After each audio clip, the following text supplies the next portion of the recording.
நாளை அதிகாலை 12:35க்கு சந்திருக்கிறார். அதே போல சிவபெருமானுக்கும் நிறைய தமிழ். அனைவருக்கும் என் இனிய வணக்கங்கள். இன்றைய நன்னாளில் இன்று சந்திர தரிசனம். முருகப்பெருமானையும் சிவபெருமானையும் வழிபட்டு சந்திர தரிசனம் செய்து நம்முடைய ஆயுள், ஆரோக்கியம், மனநலம் இவற்றை பெறுவதற்கு பிரார்த்தனை செய்து கொள்ளுங்கள். தொடர்ந்து இன்றைய பஞ்சாங்கம் பார்ப்போம். இன்றைய தேதி 18ஆம் தேதி 5ஆம் மாதம் 2026 திங்கட்கிழமை, தமிழ் மாதம் வைகாசி. சூரிய உதயம் 7:02க்கு, சூரியாஸ்தமனம் 7:18க்கு. இன்றைய தேதி வளர்பிறை துவிதியை முடியும் நேரம் இன்று இரவு 8:23க்கு. அதன் பிறகு திருவிதியை ஆரம்பமாகும். இன்றைய நட்சத்திரம் ரோகிணி. ரோகிணி நட்சத்திரம் முடியும் நேரம் இன்று மதியம் 2:01க்கு. அதன் பிறகு மிருகசீரிஷம் ஆரம்பமாகும்.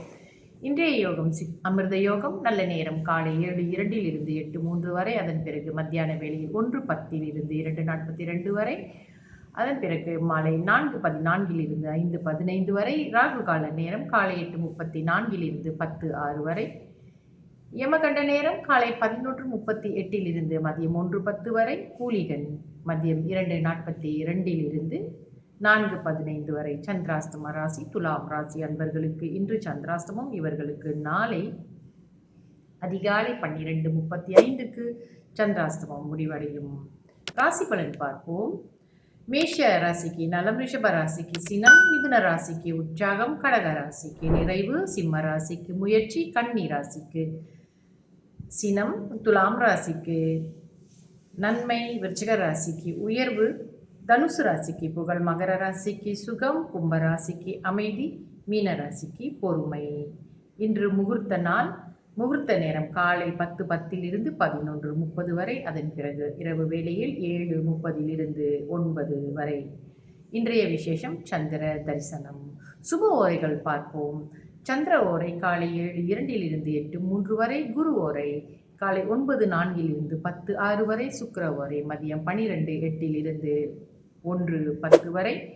புதன் ஓரை மதியம் 1:10 2:11 வரை. சந்திர ஓரை மதியம் 2:11 3:12 வரை. குரு ஓரை மாலை 4:14 5:15 வரை.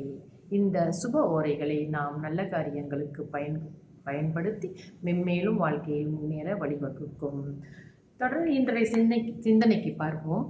நம்ம எல்லாருமே இறைவனுக்கு பால் அபிஷேகம் செய்வோம் அல்லது அவர்களுக்கு நைவேத்தியம் படைப்போம். நம்மளால் இயன்ற எத்தனையோ கைங்கரியங்களை நாம் செய்து இறையருள் பெற்றுக்கொள்வதற்காக முயற்சிகளை செய்கிறோம். இவை எல்லாமே நமக்கு ஒரு ஆரம்பமான ஒரு பயிற்சி தான்.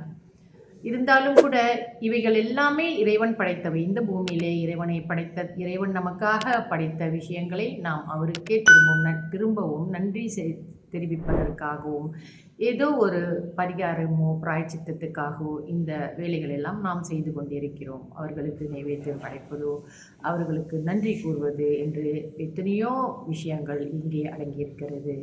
எது எப்படி இருந்தாலுமே கூட நம்ம ஆழ்வார்கள், நம்ம சித்தர்கள், பிறகு அந்த நம்மளுடைய அடியார்கள், இறையடியார்கள் என்று சொல்லக்கூடியவர்கள் பாடி வைத்த பாடல்கள், தேவாரம், திருவாசகம் போன்ற பாடல்கள், பாசுரங்கள், இவைகளை எல்லாம் நாம் ஓரளவுக்காச்சும் கற்று வைத்து கொண்டு இறைவனுக்கு இசையின் மூலியமாக, பாடலின் மூலியமாக அவரை நாம் இன்னும் நெருங்க முடியும்.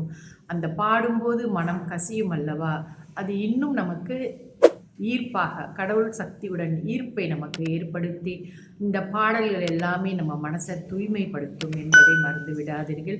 எல்லோரும் நம்ம இந்துவாக பிறப்பெடுத்த நமக்கு கிடைத்த வரப்பிரசாதம் இந்த தேவாரம், திருவாசகம், பாசுரங்கள், எத்தனையோ வித மந்திரங்கள் எல்லாம் இருக்கிறது. இவைகளில் எது நமக்கு ஒத்து வருதோ, எந்த மொழி நமக்கு சரியாக வருகிறது என்று பார்த்து கொள்ளுங்கள்.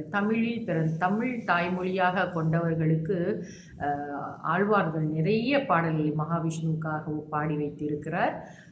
அதே போல சிவபெருமானுக்கும் நிறைய தமிழ் பாடல்கள் இருக்கிறது.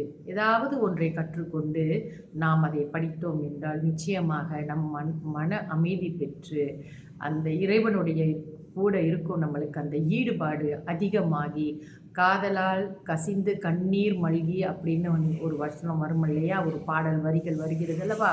அதெல்லாம் பாடும் பொழுது நம்ம மனசுல அந்த கடவுள் மேலே இருக்கும் பாசம், அன்பு, காதல் இவை எல்லாமே அ நம்மையும் அறியாமல் அப்படியே ஊற்றெடுக்கும். ஸோ இந்த பாடல்களுடைய கருத்துகளையும் புரிந்து கொண்டு, அதை முறையாக கற்றுக்கொண்டு பாடும் பொழுது இறைவனுடன் நம்மளுடைய நெருக்கம் நாளுக்கு நாள் அதிகமாகும் என்பதை மறந்து விடாதீர்கள். தொடர்ந்து என்னுடைய பதிவுகளில் இணைந்திருங்கள். நன்றி, வணக்கம்.